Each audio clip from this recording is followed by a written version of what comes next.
ঢাকা শহরে এত মানুষ, বাপ রে বাপ। তোমার কোনো আইডিয়া আছে আমার গাড়ির দাম কত?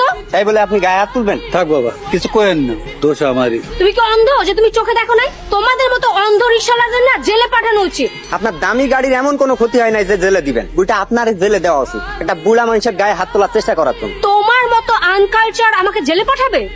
মায়া মানুষ দেখা তাইলা দিলাম, নাহলে চিৎকার কিন্তু আমরাও করতে পারি। চলেন চাচা। আসসালামু আলাইকুম। কে আপনি? আনোয়ার চাচা আছে না, আমার স্যার আমারে ওনার কাছে পাঠাইছে। ময়না, কে এসেছে? গ্রাম থেকে আইছে। ভেতরে নিয়ে আয়। আপনি বুঝি চাচি? তুমি হাসান? জি চাচি। ফ্রিতে একটা কাজের লোক পাওয়া গেল। কতদিন থাকবা? চাচি মেডিকেলের ভর্তি পরীক্ষা অব্দি থাকবো, তারপর মেডিকেলে চান্স হয়ে গেলে হোস্টেলে চলে যাবো।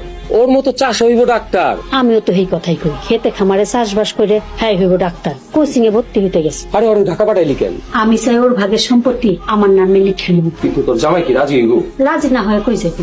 হাসান তো আর এখন বাড়িতে নেই। হাসান তো আর সারা জীবন ঢাকায় থাকবো না, বাড়িতে তো আইবো। আইবো, কিন্তু বাড়িতে জায়গা পাইব না। ওরে জন্মের মতো বাড়ি থেকে তাড়ানোর ব্যবস্থা করতেছে। কি ব্যবস্থা করবি? সময় হইলেই কমুনি। গ্রাম থেকে কে এসেছে গো? তোর আব্বার বন্ধুর ছাত্র, ও মেডিকেলে চান্স পাওয়ার জন্য আসছে, আমাদের বাড়িতে থাকবে। একটা অপরিচিত ছেলে বাসার মধ্যে ঘোরাঘুরি করবে। বাবাকে নিয়ে আর পারি। তুমি এখানে? এটা আপনাকে বসা?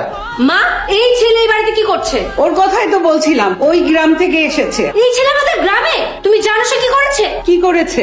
আচ্ছা, সামান্য একটা রিকশাওয়ালার সামনে আমাকে ইনসাল্ট করেছে। এই ছেলে, কথাটা কি সত্যি?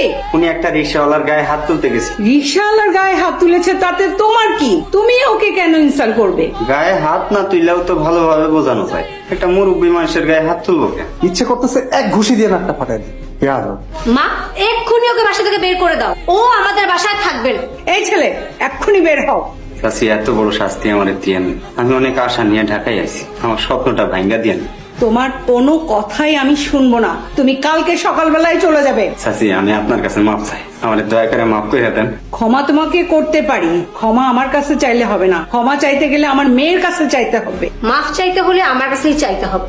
এই ছেলে, ঢাকায় থাকার ইচ্ছা আছে? তাহলে আমার মেয়ের কাছে মাপ চাও।